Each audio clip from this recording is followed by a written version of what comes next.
퀴즈쇼 한번 해볼까요?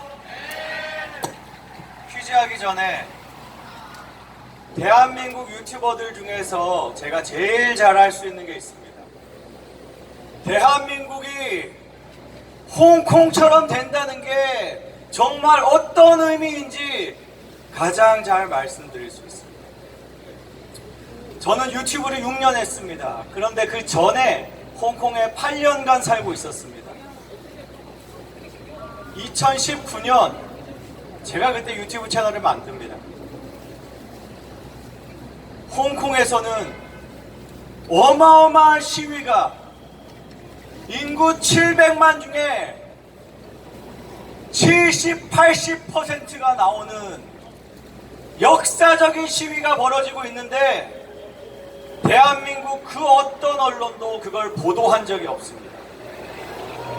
6월 12일이었는데 여러분 홍콩 시위하는 거 거의 일주일 지나서 알았습니까? 제 말이 맞을 거예요. 여러분 이게 굉장히 소름 돋는 일입니다. 전 세계가 주목하는 뉴스에 한국 언론만 대한민국 국민들의 눈과 귀를 가리고 있었습니다. 부정선거. 우리 2030 뉴스 파이터즈가 이번에 개몽되어서 부정선거에 대해서 관심 가진 것 천군만마 같은 정말 고마운 일입니다. 그런데요, 우리 박주현 변호사님도 그렇지만 2020년부터 그 말을 하고 있었어요. 이런 선거는 무결성이 완전히 훼손됐다. 2020년부터 이야기하고 있었는데 레거시 미디어는 우리 뭐라 그랬습니까? 극우 음모론자. 저는 제가 어떤 자가 음모론자인지 설명드리겠습니다. 어제 용인 수지에서 본인의 반송용 봉투 안에 본인이 넣지도 않은 반접힌 이재명으로 기표된 투표용지가 나온 것을 가지고 문제 삼고 경찰을 불렀는데 선관위가 그것은 저 사람의 자작극이다 라고 말하면서 증거를 냈습니까? 정황이라도 이야기했습니까? 이런 것이 바로 음모입니다. 증거를 내지 못하고 주장을 하는 것이, 정황도 이야기하지 못하고 주장을 하는 것이 음모론자들입니다. 바로 선관위가 지금 음모론자예요. 이 사안은 굉장히 중대합니다. 왜냐? 그 기표용지의 진상을 밝히는 것이 어마어마한 범죄의 시작을, 반초를 끌어낼 수 있는 일이기 때문입니다. 하지만 선관위가 공식 입장으로서 자작극을 의심, 수사 의뢰 이것만 가지고도 어떻게 됐죠? 댓글들 중에 우리를 공격하는 여론이 생겼어요. 선관위가 아주 사악하게 음모론을 읊고 정당한 의심을 제기하는 사람을 공격합니다. 이렇게 야비한 조직이에요. 다시 홍콩으로 가겠습니다. 어제는 제가 막 퀴즈도 했는데 오늘 너무 비장해서 죄송합니다. 여러분, 하지만 우리가 비장하지 않을 수 있습니까? 우리는 정말 강한 힘과 싸우는 것이에요. 말씀드릴 레거시 미디어 너무나 강력합니다. 홍콩 시위 대한민국 사람들 아무도 몰랐을 때 여러분, 저는 당일날 어떻게 한국에 이게 아무도 안 알려질까 이 생각에 유튜브 채널을 만들었는데 그날 제가 영상 만들자마자 올리자마자 조회수가 수만이 찍혔습니다. 제 채널이 처음부터 대박 터지는 거예요. 왜냐? 홍콩 시위로 검색하면 영상이 제 거 하나 나오는 거예요. 이게 저의 영광일까요? 행복일까요? 저는 이렇게 레거시 미디어의 눈과 귀가 가리워진 여러분들이 너무 딱했습니다. 그래서 저는 그날 유튜브 채널 만들 때는 홍콩을 위해서 만든다. 그런데요, 즉시 깨달았습니다. 지금 대한민국이 이미 많이 넘어갔구나!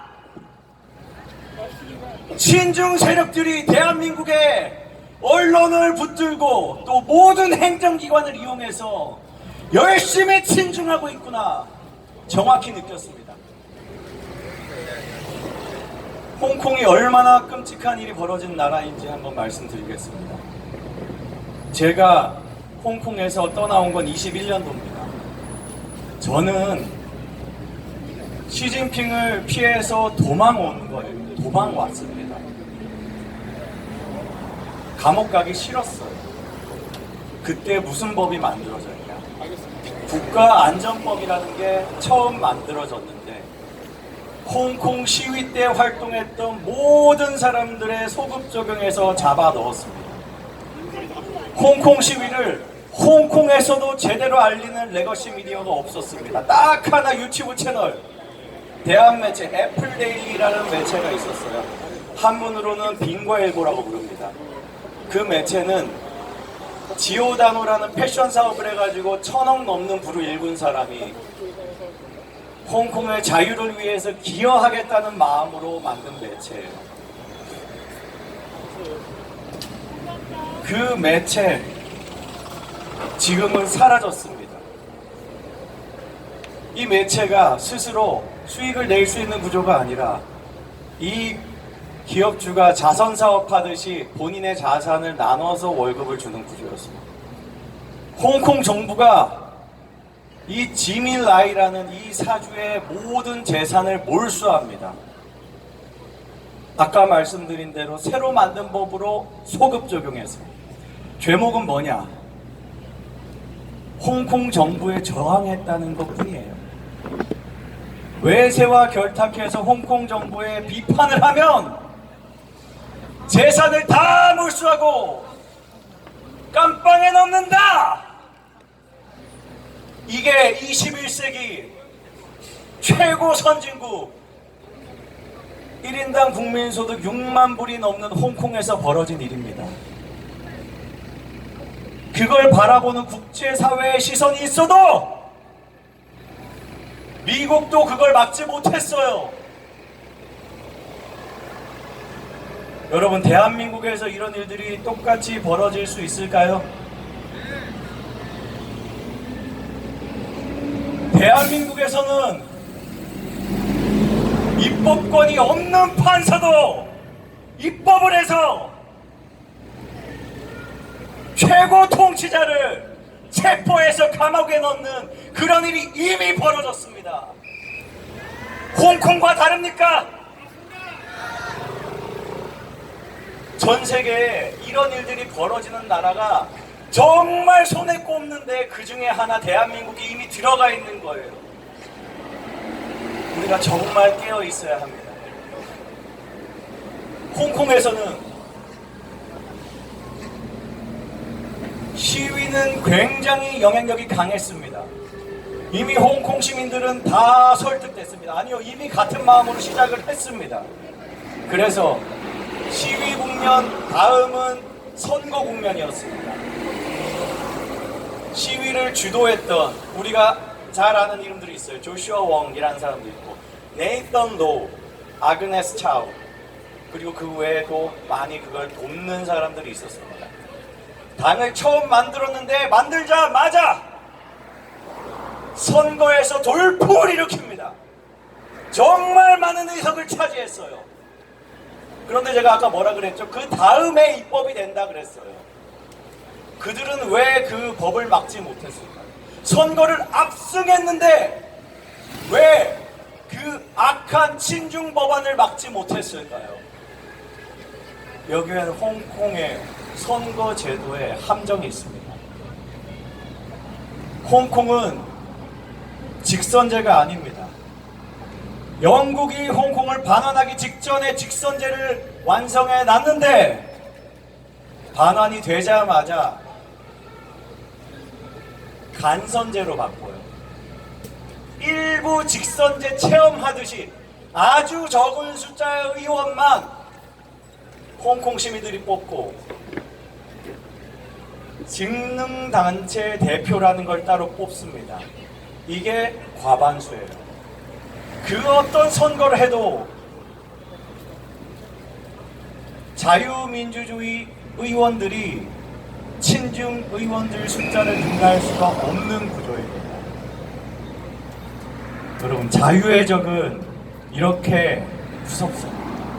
자유의 적은 제도를 공격합니다. 선거에 개입합니다. 선거를 뒤틉니다. 그 선거에 굴복하게 하고 그걸로 나온 그 결과에 침묵하게 합니다. 이게 중국이 홍콩의 선거에 개입한 방식이었습니다. 중국은 홍콩에게 우리가 2030년부터는 너네 완전한 직선제를 허용하겠다. 여러분, 여기 이 말을 믿는 사람 한 명이라도 있으면 손 들어 보십시오. 당연히 그렇게 안 합니다. 그렇게 이 자유의 적들은 입법을 이용하는 게 얼마나 강한 힘인지 압니다. 개, 돼지처럼 선거에 열심히 참여해서 내가 열심히 참여했으니 어쨌든 나온 결과는 승복해야지. 실제로 선거 이후에 홍콩 시위는 어떻게 됐을까요? 곧바로 만들어진 아까 그 말했던 그 입법, 그리고 그걸 능가하는 더한 국가보안법, 중국이 강제해서 선거에서 압승한 정당은 사라집니다. 왜냐? 그 구성원들이 두 종류예요. 해외로 도망가거나 감옥에 갇히거나, 한 종류가 더 있습니다. 체포됐다가 잠깐 나가겠다라고 양해를 받고 나갔다가 안 돌아와서 망명한 케이스도 있습니다. 여러분, 이런 이야기 혹시 저한테 처음 들으시나요? 처음 들으시는 분들 네라고 크게 외쳐주십시오. 대한민국의 레거시 미디어가 이렇게 눈을 가리고 있는 것입니다. 이것이 중요합니까? 안 중요합니까? 이렇게 중요한 뉴스를 쓰레기 같은 뉴스의 홍수로 덮어버리는 것입니다. 여러분, 한번 기억해 보세요. 네이버에 올라오는 많은 뉴스 제목이 자극적이어서 클릭을 했더니 저기 대륙 어떤 나라의 일상다반사예요. 그 나라의 어떤 민족성이 좋은 것 같이 묘사하는 그런 기사도 있습니다. 댓글은 전부 다 중국 기사면 중국이라고 제목에 써라! 항의를 합니다. 이런 짓을 하는 매체가 특정 왼쪽 매체만이 아니라 조중동에서도 이런 기사를 봅니다. 그런 기사 한 번 낼 게 아니라 홍콩에서 벌어지는 끔찍한 뉴스를 보도해야 되는 것 아닙니까? 지금도 실시간으로 계속 벌어지고 있는 것이에요. BBC 코리아에서 홍콩 사태 후기 같은 다큐멘터리를 만들었습니다. BBC 코리아 유튜브 채널에 있습니다. 꼭 보시기 바랍니다. 정말 분노하는 건 홍콩에서 애국이라는 이름을 참칭하는 자들이 친중을 하고 있다는 것이죠. 그 홍콩 시위가 벌어졌을 때 이미 사실 그때 하얀 옷을 입고 나와가지고 거의 깡패처럼 폭력을 쓰는 그런 일들이 있었습니다. 그들이 친중하면서 그걸 한 거예요. 그런 사람들 중에는 애국 활동이라고 하면서 자유우파 홍콩 시민들을 밀고 하는 행위들을 하는 자들이 있습니다. 그들은 지금도 열심히 활동하더라고요.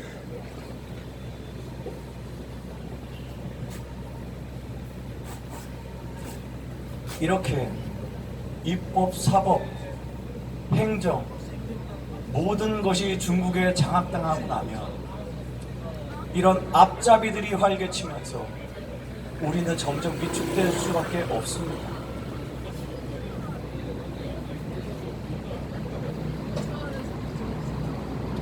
말씀드린 것처럼 자유의 적들은 선거라는 것이 가진 취약성을 너무 잘 압니다.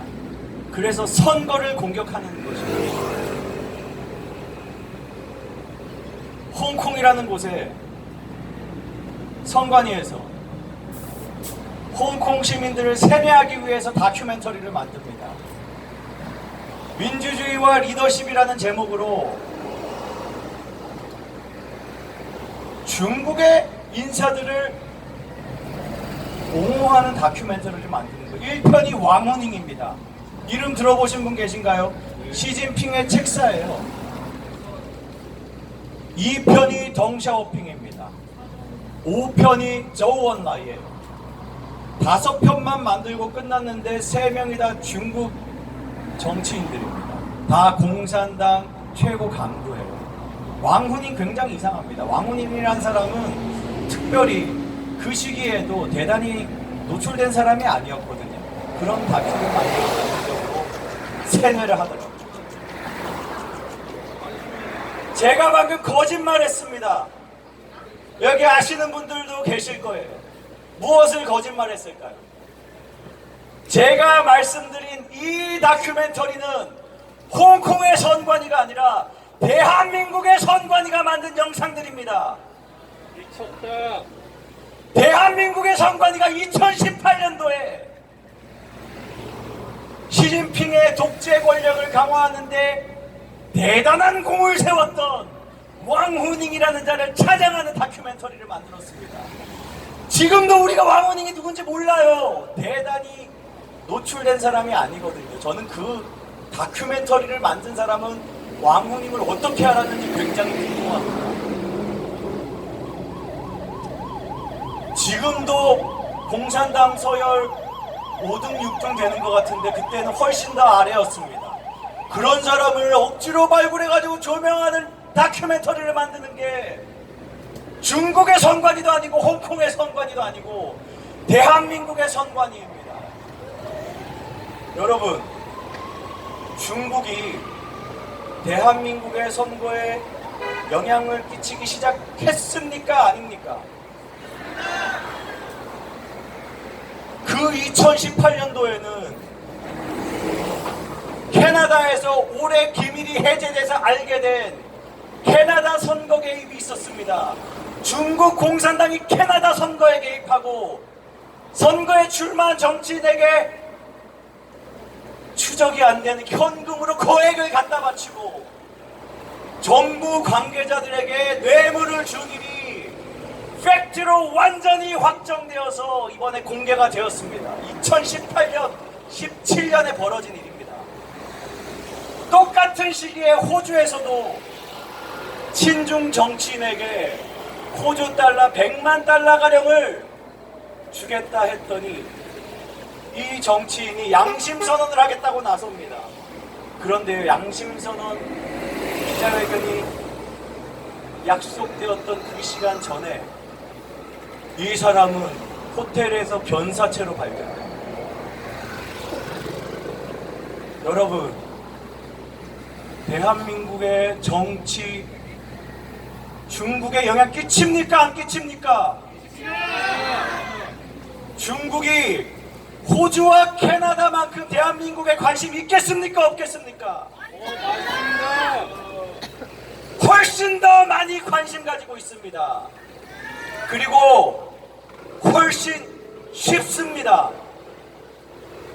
호주, 캐나다에서는 왕후닝 따위로 다큐멘터리도 못 만들어요. 그런데 대한민국에선 했습니다. 2018년도에 그 다큐멘터리가 만들어졌을 때 대한민국 레거시 미디어가 그걸 비판했을까요? 안 했을까요? 아무도 보도하지 않았습니다. 2020년에 처음 듣게 됐어요. 2020년 6월쯤인 것 같습니다. 이미 2020년 선거가 조작되었다라는 의심을 강하게 이야기하고 있을 때 한 매체가 그걸 보도를 합니다. 그 매체가 한국 매체가 아닌 거예요. 대만의 에포크 타임즈입니다. 에포크 타임즈의 한국어 버전이 있어요. 대만은 중국에 대해서 너무 잘 아니까 한국에 이런 일이 벌어지고 있는 걸 한국 매체가 보도하지 않는 것에 놀래서 그들이 보도한 것입니다. 그러면서 그 기사엔 이런 이야기가 있습니다. 이런 맥락은 공자학원에서 늘상 하는 레파토리다. 여러분, 전 세계에서 공자학원 제일 많은 나라가 어디입니까?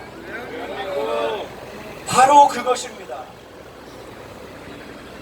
우리 지나가는 사람한테도 물어보면 다 마찬가지일 거예요. 중국 공산당에 대해서 호감이 있냐 없냐 물어보면 어떻게 나올까요? 90% 육박하는 사람의 대답이 똑같을 겁니다. 그런데 여러분, 전 세계 정치 집단 중에 중국의 가장 우호적인 집단 어딘 것 같습니까? 다 이름 얘기하면 안 돼요. 어느 나라에 있을 것 같습니까? 이것이 비극입니다. 이것이 굉장히 이상한 불일치인 거예요. 여러분, 정치인들은요, 민심을 따르려고 노력이라도 합니다.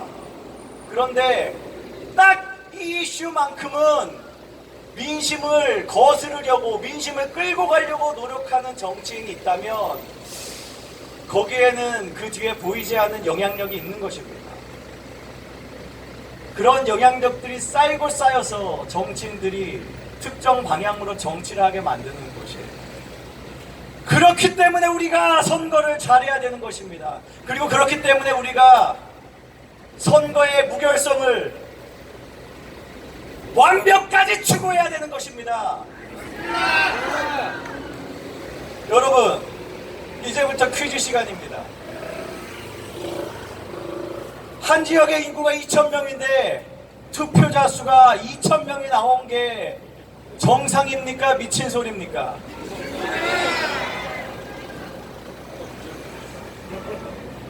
선거 기간에 선관위는 비판해도 되죠. 선거인 특정해서 비판해도 되겠죠. 자, 아마도 정답이 다 선관위일 것 같아요. 지금부터 내드리는 퀴즈입니다.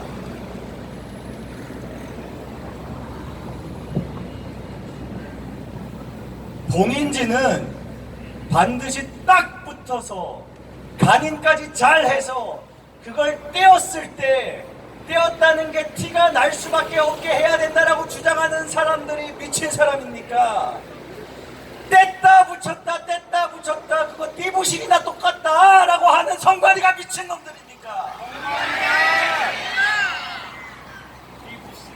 치킨 박스의 봉인지도 이것보다 단단합니다.